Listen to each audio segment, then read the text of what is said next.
Assalamualaikum dan salam sejahtera. Anda bersama saya Asma Hafizah Ismail dalam berita 3 Dimensi Institut Pembangunan dan Kecemerlangan Kepimpinan AILID.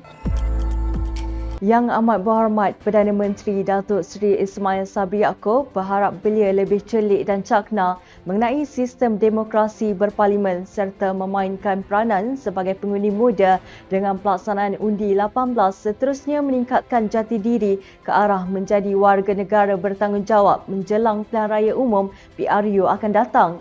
Menurut Yang Amat Berhormat Perdana Menteri, golongan belia perlu memainkan peranan yang lebih besar dalam pembentukan negara bangsa, terutama dalam pemilihan pemimpin negara selaras pelaksanaan pindaan undang-undang perlembagaan persekutuan.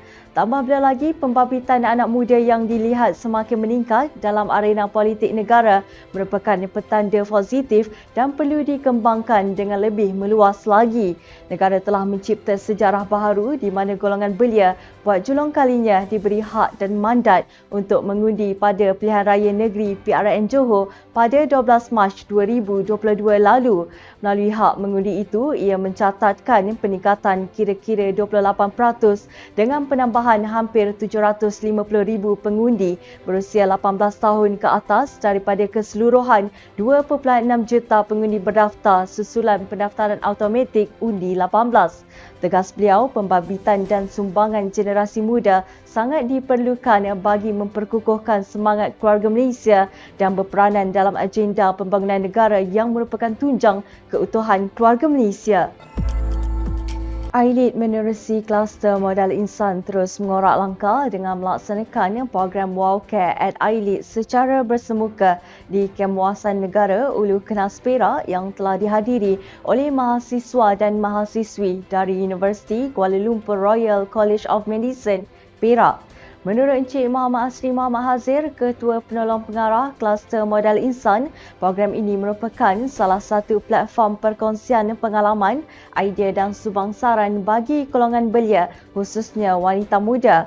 Tambah beliau lagi, program ini juga bermatlamat untuk merealisasikan aspirasi kerajaan dalam membangunkan modal insan yang berdaya saing dan mempunyai ketahanan diri dengan melahirkan wanita yang berilmu, berwawasan, kreatif dan inovatif serta menghayati nilai-nilai murni.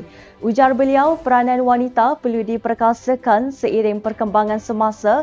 Lebih-lebih lagi, ramai dalam kalangan wanita kini sudah mula mempelopori pelbagai bidang yang mampu menyumbang kepada agenda pembangunan ekonomi negara.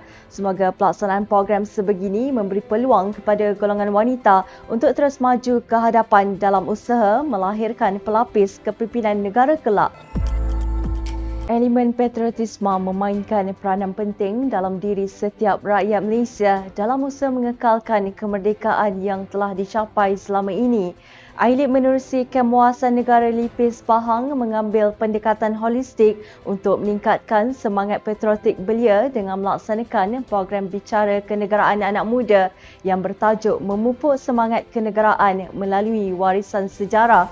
Bual bicara yang dilaksanakan menerusi Facebook Live AILID ini telah menampilkan yang berusaha Encik Muhammad Nasrul Amir Azam Muhammad Nasir, Timbalan Pengarah Muzium Negara Jabatan Muzium Malaysia.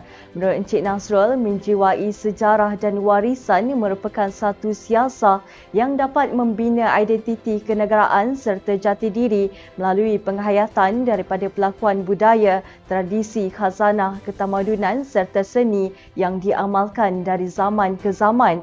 Tambah beliau lagi, unsur multicultural dalam masyarakat berbilang kaum di Malaysia bukan penghalang terhadap penyatuan bangsa kerana penjiwaan terhadap sejarah dan warisan merupakan sendi perpaduan yang dapat menyemai semangat kekitaan. Semoga pengisian ini mampu memberikan pengetahuan dan menjadi mekanisme berharga untuk mendalami erti sebenar nilai kenegaraan dan patriotisme. Kita akan jauh lebih berjaya daripada orang lain jika kita melakukan perkara yang orang lain tidak mahu lakukan. Ingatlah bahawa kita boleh memilih untuk mengubah keadaan hidup kita sekarang atau membiarkan keadaan mengubah hidup kita. Terus ikuti kami di semua platform media sosial iLead. Jangan lupa temui kami pada jam 3 petang dengan 3 berita penting 3 kali seminggu pada hari Isnin, Rabu dan Jumaat hanya di Berita 3 Dimensi. Saya Asma Hafizah Ismail. Assalamualaikum dan salam keluarga Malaysia.